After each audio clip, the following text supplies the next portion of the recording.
Ils savent que s'ils construisent un projet sur notre chaîne, ils ne vont pas se faire voler par des intermédiaires qui peuvent extraire des quantités massives de MEV. Tout l'objectif de Solana est de créer des marchés équitables à la base, au niveau de l'information.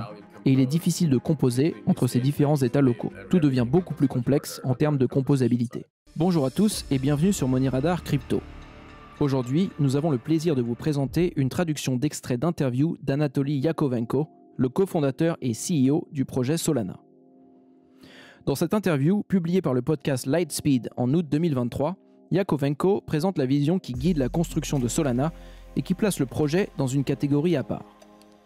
La vitesse a toujours été un objectif de Solana, et la 7e crypto-monnaie en termes de capitalisation boursière totale continue de parier sur cet atout.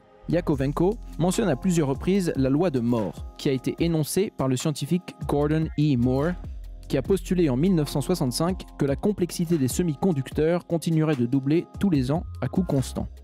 Cette loi a été révisée et n'est techniquement plus vérifiée aujourd'hui, mais elle est toujours utilisée car elle renvoie au fait que la puissance de calcul disponible continue d'augmenter vertigineusement depuis plus de 50 ans. Le projet Solana est développé en prenant en compte ces améliorations hardware constantes et fait le pari d'avoir une blockchain unique à laquelle Yakovenko fait référence par le terme état global partagé. Cette approche diverge fortement des stratégies employées par d'autres blockchains, comme Ethereum par exemple, qui ont choisi de se mettre à l'échelle en implémentant des innovations logicielles comme le sharding et en utilisant des layer 2s ou couches secondaires comme Optimism ou Arbitrum par exemple. Yakovenko discute des avantages et des inconvénients de cette méthode dans l'interview. Il décrit aussi sa vision de la preuve d'enjeu et de la décentralisation. Solana a en effet été accusé d'être insuffisamment décentralisé, notamment parce que les nodes requièrent une connexion et un matériel performant. Le cofondateur de Solana nous présente d'autre part les raisons qui l'ont poussé à construire le projet, l'importance de l'existence de marchés justes et sans permission, et de la possibilité de construire de nouveaux outils démocratiques grâce au DAO. Sans plus attendre, voici l'interview d'Anatoly Yakovenko. Ce que j'ai trouvé vraiment cool quand j'ai découvert la crypto, c'est qu'elle permet la création de marchés auxquels tous peuvent participer sans autorisation. Si vous avez déjà fait du trading sur des marchés autorisés, comme moi, vous comprendrez mon point de vue. J'étais un amateur total, mais j'avais des connexions grâce aux algorithmes que j'avais programmés avec Interactive Brokers, entre autres. À chaque fois que je pensais avoir de l'alpha et que je plaçais un ordre, je me suis rendu compte que mes données arrivaient sur le marché un peu plus tard et que mes commandes étaient soumises un peu plus lentement. J'ai constaté que tout le monde était toujours en avance sur moi, car ces marchés soumis à autorisation ne sont pas des marchés équitables. Ce qui les rend injustes, c'est qu'il y a des acteurs centralisés qui obtiennent les informations avant vous et qui peuvent donc soumettre des ordres avant vous. Cela crée d'énormes opportunités de capture de valeur pour eux et des pertes pour un amateur comme moi. Ce que je trouve vraiment cool avec les systèmes sans autorisation, c'est qu'ils peuvent permettre de s'assurer de l'équité de ces marchés. Tout l'objectif de Solana est de créer des marchés équitables à la base, au niveau de l'information. Concrètement, cela signifie que les bits sont transmis partout dans le monde entier de manière égale et équitable pour tout le monde. Ces informations sont transmises en même temps et aussi rapidement que les lois de la physique le permettent. Et d'ailleurs, les ordres sont aussi envoyés aussi justement et compétitivement que les lois de la physique le permettent. Je pense que c'est vraiment quelque chose dont le monde entier pourrait bénéficier. Et c'est donc ces deux problèmes que nous avons décidé de tenter de résoudre. Nous avons donc une perspective très différente de celle de la plupart, voire de tous les autres projets crypto qui ont démarré à peu près à la même période que nous. Ceux-ci sont soit partis du narratif de la réserve de valeur et de la monnaie décentralisée, d'une manière similaire à Bitcoin, soit du narratif des garanties de paiement en essayant de construire une couche de paiement décentralisée. Certains projets combinent ces deux récits. Mais aucun d'entre eux ne se soucie vraiment de savoir quand l'information arrive et qui peut la soumettre, car ces problèmes sont considérés comme secondaires. Or, ce sont des problèmes intéressants, et je pense que la plupart des gens ne réalisent pas la chose suivante. Si vous construisez d'abord un système d'information parfait, le problème du règlement se résout tout seul, car il en fait partie intégrante. Donc, résoudre ces deux problèmes beaucoup plus difficiles permet en fait de régler tous les autres, et c'est pourquoi c'est l'objectif que nous nous sommes fixés. La vision de Solana est d'être une machine à état unique parfaite sur laquelle chacun peut compter pour un accès équitable aux données, une source de vérité pour le monde entier. Le premier slogan de Solana était « La blockchain à la vitesse du Nasdaq ». Mais à mon avis, ne penser le projet qu'en termes de trading peut être un piège. Je m'en suis rendu compte moi-même quand je construisais Solana comme un concurrent du Nasdaq. Faire en sorte de réussir à lister des actions, ça peut être très intéressant pour les clients. Mais je pense qu'en fin de compte, ce n'est qu'une petite partie de ce qui est rendu possible par le Web 3. Je pense que l'existence et le développement de marchés ouverts sans permission peut vraiment perturber la façon dont Internet est monétisé et la façon dont les gens se coordonnent à l'échelle mondiale. Il y a tout un tas de choses vraiment cool qu'on peut faire grâce au Web 3 et qui, à mon avis, sont bien plus révolutionnaires que de réduire simplement la quantité d'argent que Citadel et le Nasdaq peuvent extraire des marchés. Des choses qui auront potentiellement un impact bien plus important. Si tous les habitants du monde entier possèdent une clé cryptographique et savent quoi en faire, s'ils savent comment utiliser une DAO, une organisation autonome décentralisée, alors concrètement, on sera dans un système de démocratie mondiale complète et directe. Avec un tel système, il sera possible pour les citoyens de gérer collectivement des fonds. Par exemple, ils pourront investir dans une DAO dont le but est d'acheter toutes les centrales à charbon de la planète pour les fermer.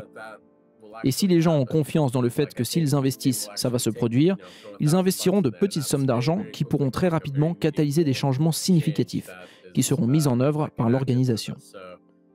C'est pour ça qu'à mon avis, le domaine de la crypto dépasse de loin celui des marchés. Et ce qui le rend intéressant, c'est qu'il donne à tout le monde accès à des outils cryptographiques. Vitalik a dit la chose suivante. La cryptographie permet pour la première fois de donner au défenseur un avantage asymétrique sur l'attaquant. Une signature cryptographique suffisamment forte est impossible à briser. Même avec la force d'une bombe atomique, vous n'y arriverez pas. C'est le plus fascinant. Il faut une infinité d'énergie pour réussir à briser cette signature cryptographique. C'est quelque chose de spécial parce que cela nous donne une véritable puissance.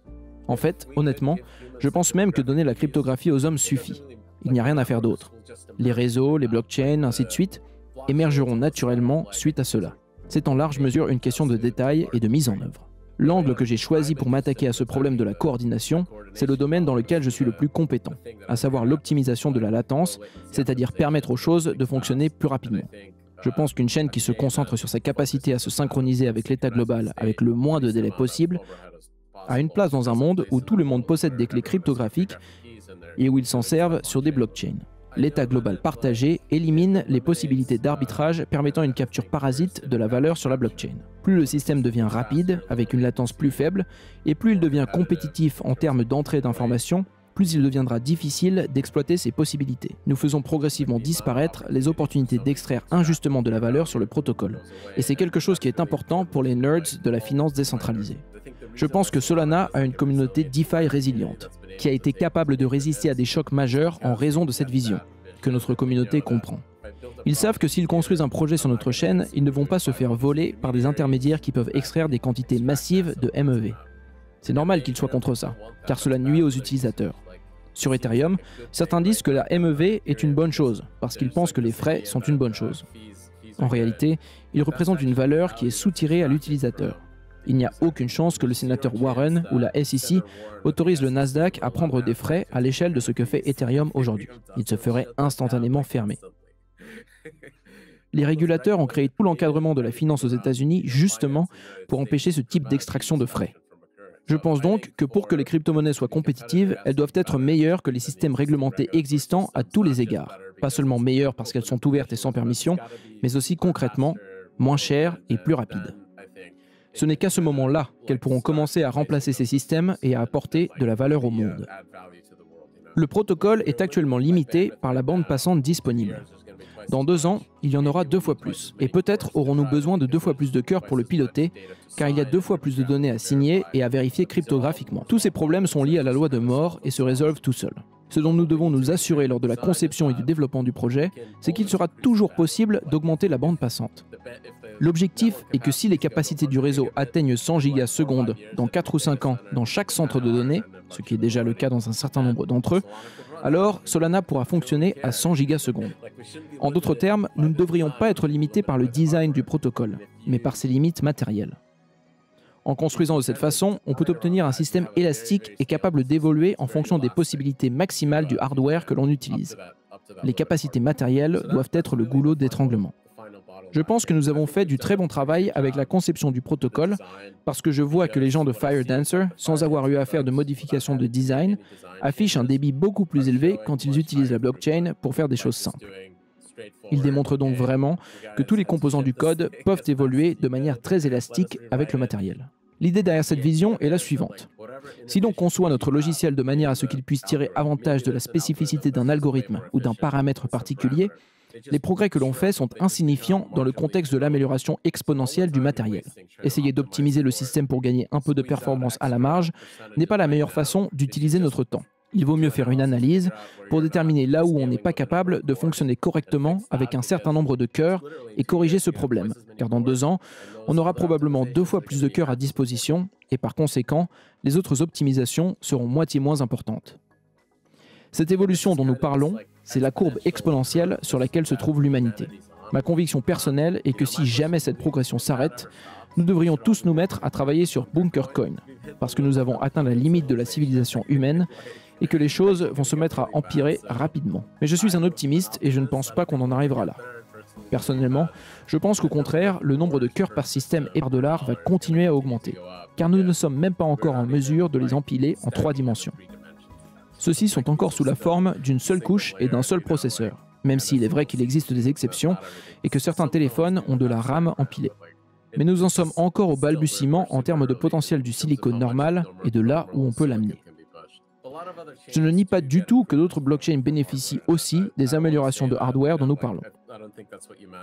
C'est juste que dans le cas de Solana, non seulement le protocole mais aussi toute l'ingénierie sont spécifiquement pensés autour du besoin de paralléliser et de maximiser l'efficacité d'un certain nombre de disques, de cœurs, de réseaux et de cartes.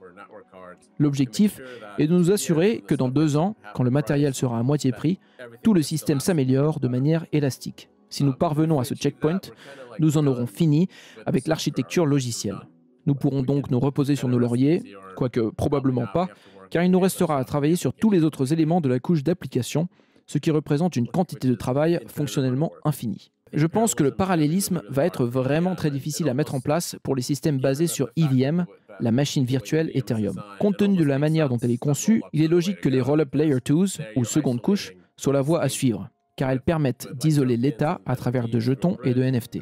Il faut utiliser un bridge pour passer d'une Layer 2 à une autre. Ensuite, on a un petit environnement EVM qui s'exécute sur un état global, celui de la Layer 1, la couche de base. Et donc ça nous donne un certain nombre de petits EVM qui fonctionnent comme ça, séparément les uns des autres. Donc c'est aussi un moyen de créer une sorte de parallélisme, en séparant l'état à travers ses couches secondaires. Mais c'est une manière beaucoup moins granulaire de faire les choses. Et il est difficile de composer entre ces différents états locaux. Tout devient beaucoup plus complexe en termes de composabilité. Pour passer maintenant au sujet de la décentralisation, je pense qu'il faut le comprendre comme une question avant tout philosophique. Ça tombe bien, je suis un peu philosophe. Et je crois que toutes les théories intéressantes doivent avant tout être fondées sur des réalités matérielles. Quelque chose doit se passer concrètement dans le monde réel pour que la théorie vaille la peine d'être discutée. Donc, si on parle de décentralisation, comment se manifeste-t-elle dans le monde physique ? De mon point de vue, l'élément clé de la décentralisation est que le système est sans permission. N'importe qui peut y participer. Cela signifie que je peux physiquement créer ma propre node, si je le souhaite. Le coût de fonctionnement de la node pourrait être un obstacle. Nous pourrions nous demander si $400 par mois est excessif ou si $50 est le montant requis pour la décentralisation. Je pense que si nous nous mettons à discuter de ça, quelque part mon argumentaire fait mouche et j'ai déjà gagné. Je pense que l'élément clé de la décentralisation, c'est le côté sans permission, qui signifie que n'importe qui peut se connecter au système, n'importe qui peut créer une node et n'importe qui peut participer à l'état. L'autre élément important de la décentralisation est qu'à tout moment, il y ait suffisamment de gens qui se soucient du bon fonctionnement du système pour que même s'il y a une erreur, le système continue de tourner. Cette partie est uniquement une question d'incitation, dans un système qui coûte peu d'argent à ceux qui choisissent de le gérer et d'y participer. Je pense que le fonctionnement d'Ethereum, par exemple, ne serait valable pour aucun autre projet. Si vous lancez une blockchain très lente et très coûteuse aujourd'hui et qu'elle n'a pas encore de participants, vous ne proposerez pas des incitations suffisamment intéressantes pour que les gens se soucient réellement de son fonctionnement et qu'ils s'en occupent. Vous échouerez donc sur la base du second critère. À mon avis, le fait qu'Ethereum ait réussi est dû au fait qu'ils étaient premiers, qu'ils ont créé tout le système de contrats intelligents, et aussi au fait qu'il y a beaucoup de chercheurs réputés et exceptionnels qui travaillent sur ce protocole et qui cherchent à créer une couche de règlement efficace. Ils ont une bonne adéquation produit-marché. Mais si quelqu'un s'aventure à essayer de copier Ethereum pour lancer leur propre projet, il échouera pour les mêmes raisons qu'un projet Bitcoin avec des blocs légèrement plus petits ou légèrement plus gros échouerait. Quelqu'un a déjà capturé cette partie de l'adéquation produit-marché. Il faut donc trouver une autre structure d'incitation qui garantira que les utilisateurs se soucient vraiment de l'état du protocole et qu'ils continuent à le faire fonctionner. La raison pour laquelle les blockchains à preuve d'enjeu fonctionnent très bien, et l'exposé de John Charbonneau sur la preuve de gouvernance a abordé ce sujet, c'est qu'il y a des acteurs clairement identifiés auxquels d'autres utilisateurs délèguent. Il y a donc une élection et une époque pour cette élection. Ces acteurs ont tendance à rester des validateurs car ils sont payés pour le faire. Étant donné qu'ils souhaitent garder leurs revenus, ils cherchent à faire en sorte que le réseau reste opérationnel. C'est à cela qu'ils sont incités. Ils ne vont pas faire collusion, ce qui aurait pour effet de détruire leurs prospectives futures ainsi que la valeur qu'ils ont déjà accumulée. C'est un fonctionnement très facile à reproduire pour les systèmes de gouvernance, pour les DAO et pour les startups basées sur des jetons. Si je pouvais faire un vœu, je demanderais que chaque entreprise et chaque projet qui se lance sur Solana suive un modèle standard comme celui-ci. Le fait de faire des élections parmi les validateurs, de dire aux validateurs d'être sur des DAO et de les gérer, et d'avoir des modèles standardisés de tokenomics pour les jetons, cela permettrait d'éliminer 99% des échecs du type de ceux qu'on a pu voir à la fois sur Ethereum et sur Solana au cours du dernier cycle. Je pense que Solana est un projet à part. Il existe une différence fondamentale entre Solana et les autres chaînes qui visent le même objectif. Je pense qu'il n'y aura pas de demande pour que Solana fasse du sharding, car cela irait à l'encontre de la vision d'un État synchronisé à travers le monde. Voici l'objectif que Solana cherche à atteindre depuis son lancement jusqu'à aujourd'hui. Être un réseau à faible coût, rapide et sans permission, qui établit un seul État global. Je pense qu'il est très important que nous continuions cette mission, car c'est ce qui fait la spécificité du projet. Nous devons continuer à procéder de la manière qui nous caractérise. Je ne veux pas séparer la disponibilité des données, même si cela nous permettrait de faire des gains de bande passante. Ça serait toujours un compromis, car cela nous empêcherait de répondre à certains cas d'utilisation. Aujourd'hui, quand un bit est envoyé à n'importe quel endroit, on peut l'observer au même moment que l'on soit à Singapour ou au Brésil. La blockchain fonctionne de manière égale dans le monde entier et aussi rapidement que les lois de la physique le permettent. Nous devons donc continuer à développer le système ainsi, car cela crée une réelle valeur pour le monde. Cela réduit l'asymétrie d'information entre les acteurs économiques et cela permet donc l'émergence de marchés équitables. C'est le cas d'utilisation centrale de Solana. Les autres systèmes disponibles ne peuvent pas rivaliser avec nous dans ce domaine, même par le biais de l'optimisation.